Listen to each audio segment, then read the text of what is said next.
period, but one guy I think maybe the Aeros kind of miss. You're looking for some physical play, maybe a timely goal. Graeme Townshend, he's been the man that's been able to come up maybe every once in a while with that timely goal, and he's standing by with Barry Warner. Barry?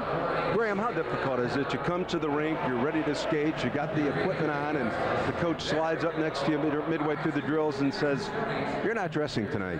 Well, it's tough. It's tough emotionally. You always want to play, but you have to maintain a positive attitude. You can't let something like that affect you. You can't take it personally or anything like that. You just got to continue having a positive attitude and working hard. You don't want like a sport like baseball where you can go by batting averages or basketball.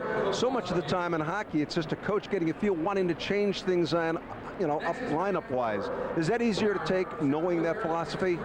Yeah, it is. I mean, there's a lot of intangibles that go into choosing your lineup for a certain game. Some guys play better on the road. You look at how the other guys have played against certain teams, and that's how a coach kind of goes over his feelings as to who he's going to play. And sometimes it's a gut feeling. What are you watching as you're sitting and being in the stands with the fans?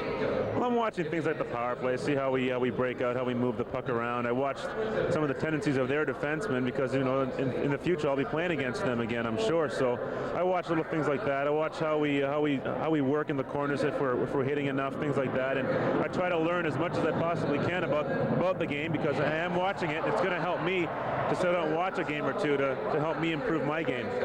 During the course of the time since you left Kingston, Jamaica, went to Toronto and started hockey, how much racism have you incurred as one of the few black athletes in hockey? Well, I don't know if you can consider it racism. I mean, I've heard certain things on the ice, although I haven't heard anything in the last 3 or 4 years, partly because of the way I've reacted to certain things over the years. But a lot of times it's just guys trying to get you off your game. But from a very early point in my career, I decided not to take it, and I haven't heard anything in the last 3 or 4 years. Speaking of taking it, it looks like the Aeros took it to Kansas City in the second half. I thought that the question that they threw their body, no question, helped get the puck free. Did you see the same thing? Yeah, I watched Clayton's young line a lot out there. I play a lot with Clayton, and his line is out there banging, and they're creating opportunities. And Kevin Dineen is working very hard. A lot of guys are taking the body, and that's creating opportunities for us. We need to get a few more shots on the power play, though. We got to get the shots on net, and got to get guys in front, creating traffic, and hopefully some rebounds for some garbage goals that aren't necessarily finesse goals, but they count on the scoreboard.